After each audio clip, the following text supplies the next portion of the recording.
কখনো তোমারে যদি ভুলি, হেদায়েতের আলো জ্বেলে কাছে নিও তুলি।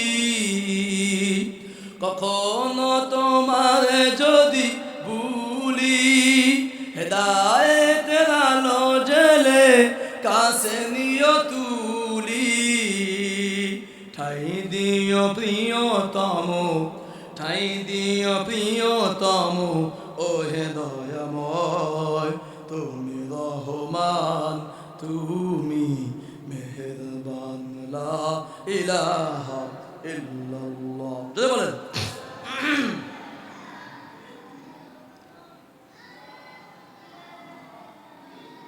লা ইলাহা ইল্লাল্লাহ, লা ইলাহা ইল্লাল্লাহু মুহাম্মাদুর রাসূলুল্লাহ। বলতেছিলাম মিশতেকা সুন্নাত শিখছি, কিন্তু রাসূলের সুন্নাত এক নাম্বার হাদিয়া দেওয়া সুন্নাত। সিদ্দিক আকবর বলছে লব্বাইক ইয়া রাসূলুল্লাহ, উপস্থিত। রাসূল বলেন আবু বকর ঘুমাও নাই? সিদ্দিক আকবর এই উম্মতরা কি বলছিল একটু খেয়াল করে শুনেন। সবাই জানেন, তারপরে বলতেছি তাকরার জেহেনের মধ্যে ঢুকানোর জন্য। সিদ্দিক আকবর বললেন, হে রাসূলুল্লাহ, ইয়া হাবিবাল্লাহ, আপনি যেদিন বলছিলেন আবু বকর থাকা হবে না, আমি সেদিন থেকে আমার বক্সা, আমার গাট্টি গোছায়া আমি দরজার সামনে দাঁড়াই থাকতাম। না জানি কখন হাবিবুল্লাহ নবী এসে আপনি আমাকে ডাকবেন, আর আমি দেরি করব, দুইবার ডাকবেন। কিয়ামতের ময়দানে যদি আল্লাহ বলে, আবু বকর আমার রাসূল গিয়ে কেন তোকে দুইবার ডাকলো, এই ভয়ে, আল্লাহর জবাবের ভয়ে আমি সিদ্দিক আকবর আপনাকে দুইবার ডাকতে দেই নাই, আমি ঘুমাই নাই। বলেন সুবহানাল্লাহ। ওই রাসূলের কথা কেমন মানছেন? তো বলতেছিলাম, লম্বা আলোচনা চলে গেলেন কোন জায়গায়, গালের সুদের মধ্যে। গালের সুদের মধ্যে দেখে বহুত চালা, মনে আছে না? সিরাত, রাসূলের সিরাত। কেমন নবী আমাদের, এ উম্মত কেমন নবী আমাদের। ওই নবী যখন গালের সুদের মধ্যে ঝুঁকতেছেন, কাদের ভয়ে? প্রাণের ভয়ে। কাদের ভয়ে? কাফেরদের ভয়ে। তখন সিদ্দিক আকবর বলেন, আপনি এখানে দাঁড়ান, আমি একটু দেখে আসি ভিতরে লাইনটা কি। গিয়ে দেখে সব চালা। উনি ওনার পাকড়ি খুললেন, খুলে সব চালা আটকালেন।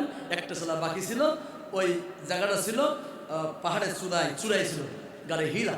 দেখছেন যারা হজ করেছেন, তো ওখানে যখন ঢুকছে, তো আল্লাহ রাসূল সাল্লাল্লাহু আলাইহি ওয়াসাল্লাম ঘুমাই আছেন, উদরের উপর মাথা দিয়ে। সিদ্দিক আকবর, রাসূল সাল্লাল্লাহু আলাইহি ওয়াসাল্লাম ঘুমাচ্ছেন, সিদ্দিক আকবর দাঁড়িয়ে জাগিয়ে আছেন যে কে জানি হামলা করে। অনেক আলোচনা। ওখানে দেখো কাফের চলে আসছে, সুরাকা। তো আল্লাহ তাআলা জাল বসাইলেন মাকড়সা দিয়ে, কবুতর ডিম পাতাইলেন। আল্লাহ তাআলার কারিশমা, বলেন সুবহানাল্লাহ। আল্লাহ কাকে ভালোবাসে সবচেয়ে বেশি? রাসূলকে। কাকে ভালোবাসে? রাসূলকে বেশি ভালোবাসে, তাই রাসূলকে হেফাজত করতেছেন। তো এখন একটা সাপ এসে সিদ্দিক আকবরের এই বুড়ি আঙুলিতে এরকম দেয়, আওয়াজ করে। এখন সিদ্দিক আকবর পা সরায় না। বহুবার যখন ঘটছে, তখন সাপ সিদ্দিক আকবরের কোন জায়গাতে লেগছে বুড়া আঙুলে, কেউ লেগছেন পায়ের গোড়ালিতে। তখন সাপ কি করেছে? কামড়েছে। এক পর্যায়ে আজাবায়ে মাখলুকাতের মধ্যে, আজাবায়ে মাখলুকাতের মধ্যে, আজাইবুল মাখলুকাতের কিতাবের মধ্যে আসছে, আজাইবুল মাখলুকাতের মধ্যে আসছে,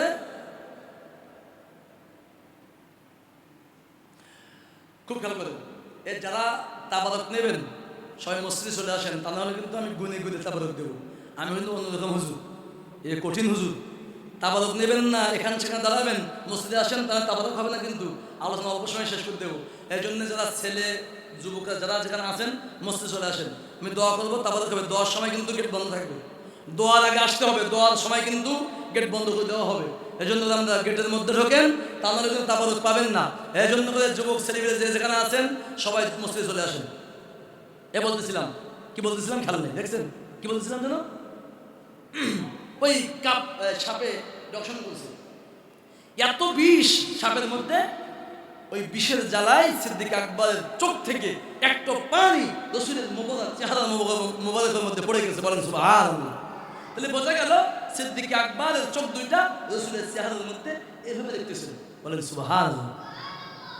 সিদ্দিক আকবর বলেন সব থেকে উত্তম কাজ, প্রিয় কাজ, মহব্বতের কাজ হলো আমার কাজ সাথে আমার জন্য সব থেকে বেশি ভালো কাজ ছিল, রসুলের পছন্দের কাজ ছিল রসুলের চেহারা মোবারক দেখা। বলেন সুবহানাল্লাহ। আমরা তো আলেমদের চেহারা দেখার থেকে সময় পাইনি, কোরআন শরীফ দেখার সময় পাইনি, আর হুজুরকে চেহারা দেখতে ও আমি দেখবানে কি, আমি দেখবানে অমুক ব্যক্তির চেহারা, নাটকের চেহারা, এই আমি নায়িকা চেহারা একবার। কথা বলেন নাই? কথা বুঝতেছেন? বলতেছি 3 নম্বর কাজ রসুলের। কয় নম্বর কাজ? কে বলেছেন? কে বলেছেন? আল্লাহ বলেছেন। এটা কি কোনো আমি গল্প করতেছি? আল্লাহ বলেছেন, আল্লাহর জবানে আল্লাহ বলে 3 নম্বর কাজ হলো রসুলের সুন্নাহ শিক্ষা দেওয়া। তো যাই হোক, যখন নাকি কামড়াইছে তখন চোখ থেকে পানি পড়ছে, আল্লাহ রসুল লাফ দিয়ে উঠছে, বলে আবু বকর কিছু হয়েছে? সিদ্দিক আকবর বলে, ইয়া রাসূলুল্লাহ, ইয়া হাবিবাল্লাহ, কিছুই হয় নাই, কিন্তু আমাকে সাপে দংশন করেছে। বলে কই দেখি তোমাকে কোথায় দংশন করেছে? রাসূল সাল্লাল্লাহু আলাইহি সাল্লাম থুতু মোবারক ওই জায়গায় যখন দিছে, আল্লাহ তাআলা রাসূলের থুতু মোবারকের কারণে সাপের বিষ সাথে সাথে পানি হয়ে গেছে। সাপটা জীর্ণ শরীরে রাসূলের দিকে মাথাটা নোয়ে বসে আছে, শুয়ে আছে। আল্লাহ রাসূল সাল্লাল্লাহু আলাইহি সাল্লাম সাপকে লক্ষ্য করে বলেন, রে সাপ, আমার বন্ধু না খাওয়া, আমিও না খাওয়া, তুই কেন আমার বন্ধুকে দংশন করলি? আজাবাইল মাখলুকাতের মধ্যে ইমামে আজম লেখেন, লেখক লেখেন, এ কথা যখন বলতেছিল আল্লাহর কাছে সাপ বলে, আল্লাহ আমার জবানটা আপনি একটু খুলে দেন, আমি জবান দিয়ে আমি আপনার রাসূলের সাথে কথা বলতে চাই। বলেন সুবহানাল্লাহ। কথা বলতেছে, সাপের জবান খুলে গেছে। কে করছে? তো যদি বলেন কে করছে? জবান খুলে দিয়ে সাপ রাসূলকে বলে, আবু বকর শোনে না, আবু বকর শোনে না, কে শোনে? রাসূল শোনে। সাপ বলে, আমি একদিন ইনজিলের তেলাওয়াতকারীদের পাশে দিয়ে যাইতেছিলাম, শুনলাম আপনি মক্কার মানুষের যন্ত্রণা সহ্য না করতে পেরে আপনি গারে সুরের মধ্যে আপনি অবস্থান করবেন। আমি শুনছি 100 বছর আগে। কত বছর আগে? কত বছর আগে? ইনজিলের মধ্যে শুনছি। তো আমি শোনার পরে আমি সাপ এই গুহার মধ্যে, গালের সুরের মধ্যে আপনাকে এক নজর দেখার জন্যে আমি সাপ এখানে আমি 100 বছর অবস্থান করতেছি। বলেন সুবহানাল্লাহ। 100 বছর, 100 বছর বলে আল্লাহ রাসূল বলে, আরে সাপ 100 বছর কি তুমি খাও নাই? সাপ বলে, ইয়া রাসূলুল্লাহ, ইয়া হাবিবাল্লাহ, আমি কোনো রকমে না খেয়ে বেঁচে আছি। আমার পেট দেখেন, আমি অসুস্থ হয়ে গেছি। আমি যদি এই গুহা থেকে সরে যাই, যদি এই গুহার মধ্যে আর না পৌঁছাতে পারি, এই জন্য করে আমি অল্প যেটা জীবন বাঁচানোর জন্য আমি খেয়েছি। আপনাকে এক নজর দেখবো, তাই ইনজিলের মধ্যে আমি শুনছি আপনি আসবেন, আপনি খাতামুন নবী, আপনি গুহাতে আসবেন, এই গুহায় আপনি অবস্থান করবেন। আপনাকে এক নজর দেখার জন্য আমি মালিকের কাছে হায়াত কামনা করেছি, রে আল্লাহ, আমাকে ওই শেষ জামানার নবীকে একবার দেখার সুযোগ দিও।